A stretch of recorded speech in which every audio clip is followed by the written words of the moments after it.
about the show? Let's talk about our. We're gonna do a comic review. We're gonna talk about giant size races, not racers, races. Number one. This is a one shot from Dynamite. This is written by. Let me see here. Written by Ivan Cohen with art by Mariano Benitez, chapel colors by Nick Capone, letters by Jeff Eckleberry, who Eckleberry I think letters a lot of Dynamite stuff. And in this book, oh here, let me see if I can make this fit a little better. This book obviously based on the animated TV show from it only aired for 2 years, which is interesting, from 1968 to 1970 on CBS, which was inspired by the comedy The Great Race. The synopsis for this book is pretty long because they are telling you what Wacky Racers is first. They're telling you all about the creative team, like all their like why you should care about them. But the main thing is this is a 40-page story. Thrill to all new adventures of Penelope Pit Stop. This giant says one shot features three chapters that take you on a high octane adventure from writer Ivan Cohen. With a tough and beautiful Penelope, handsome and mysterious Peter Perfect, and of course, Dick Dastardly and a new look at Muttley. So let me show you guys some covers before we get into this. There are some pretty cool things. I mean, I feel like I guess I'll start because I feel like I need to say this. I wish this book had been about Dick Dastardly and Muttley. Because they are the only characters I remember from Wacky Racers. I don't know who Penelope is. I saw the caveman in one of the little panels, but other than that, I don't know who Peter Perfect is either. Like, I wish this is the biggest "who is this for" question I had over my head while flipping. I started reading it, and then as I got about halfway through, a little past halfway through, I was just like, I'm flipping the rest of the way, because for a book called Wacky Racers, it's not super wacky. And I don't remember a lot of watching Wacky Races. Yeah. So I went back and pulled some up on YouTube because I was just like, well, what's, maybe if I jog my memory on what the cartoon is, and they're obviously very, very different.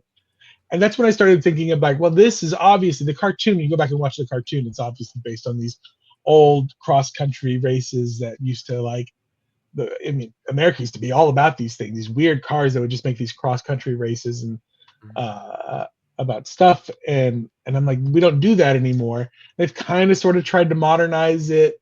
They tried to turn it into this weird, they focus on Penelope Pitstop, who is sort of like a Hannah Montana kind of character.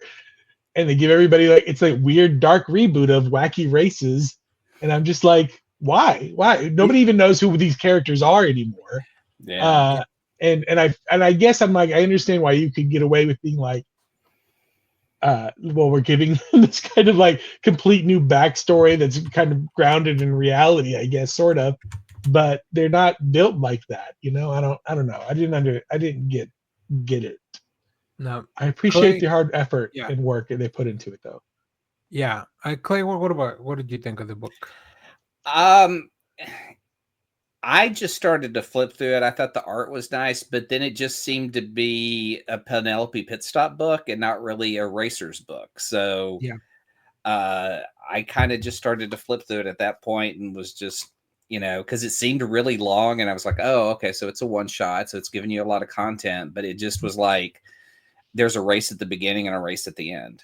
And like, to me, the wacky, the smallest part of a race too. It's like a 2-3 pages of a race. And I'm like, you have 40 pages here.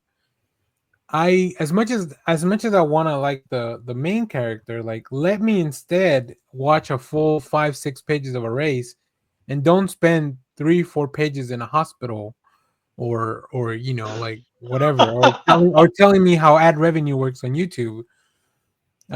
It's not really. Oh gosh, I hate bashing on things, but like too.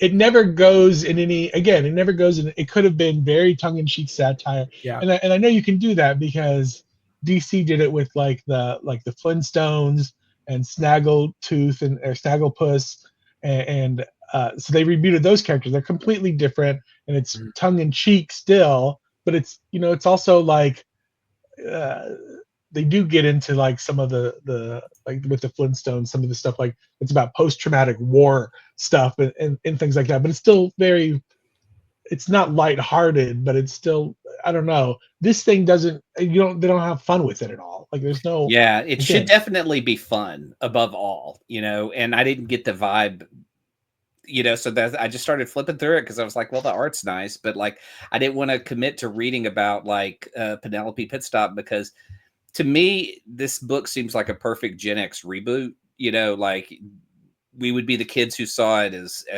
growing up, which I remember seeing this as a kid. You update it the way Adult Swim updated, Space Ghost. Like you give it that kind of like cynical, edgy humor, and you still make it a racer's book. Like that's Yeah. what I feel like that book should have been. I don't know what this is. It could have I been like wouldn't buy it.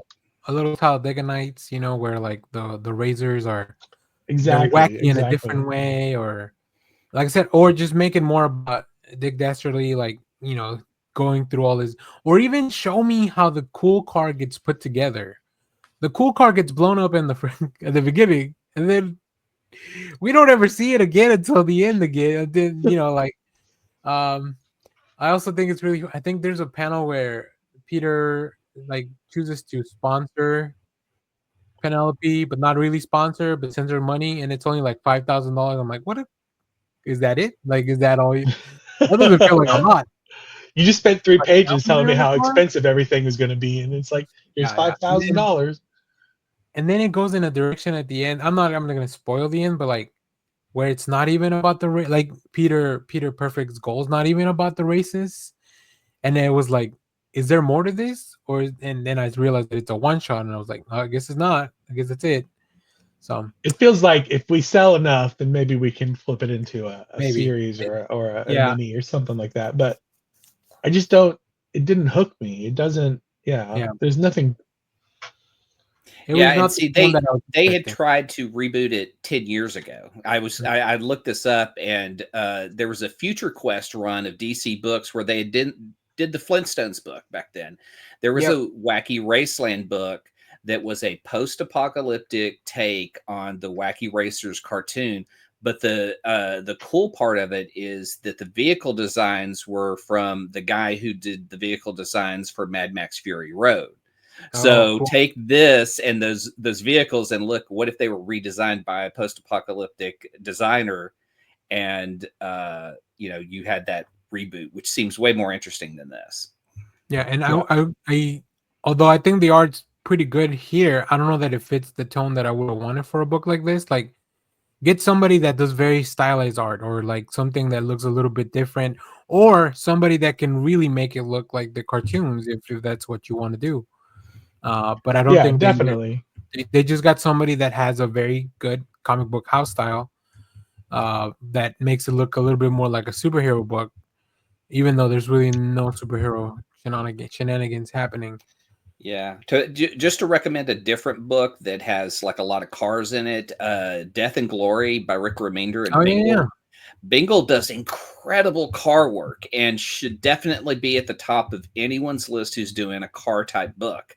I would Yeah. love to see Bingle's work on something like And this with a little redesign on the cars. and Glory is a very well-rounded character that you can kind of get behind real quickly. Whereas Penelope, I felt like I was struggling to understand what she was trying to do, or like Yeah. what her goal was, other than to become a racer. But she's got to take this side quest to fully become a racer. That I doesn't was have I was anything also to do like, why is a former child star turned internet sensation having a hard time raising money for like? yeah. There's a lot that I just was like, I mean, huh? isn't that Frankie Muniz? I mean, former child star who turned into a racing. Doesn't he race cars? Oh, Oh, I don't know, maybe. maybe. I wonder Yeah. if maybe that. I mean, maybe this is based on more realistic stuff than That we we thought might of. have Maybe thought. Maybe who's writing this? Maybe that's Frankie Muniz's pen name. Maybe. All right. Well, to close this out, Jeff did find us a really wacky video. I think we'll see. I hope this is not. I hope this isn't a letdown, Jeff. I feel like this encapsulates Wacky Races a little bit better than the comic. All right, let's check it out. Let's check it out. This is a car commercial I found.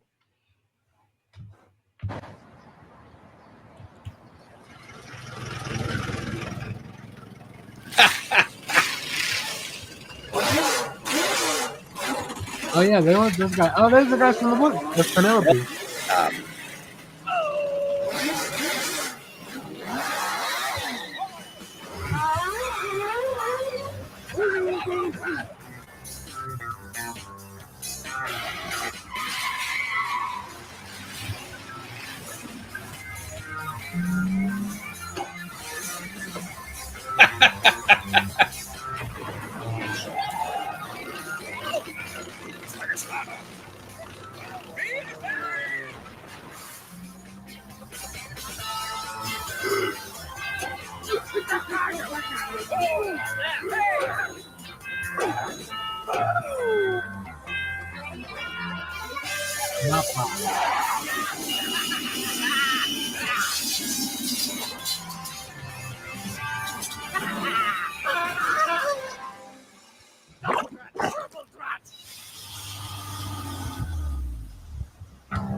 Novo Peugeot 208. Dentro dele é outro mundo.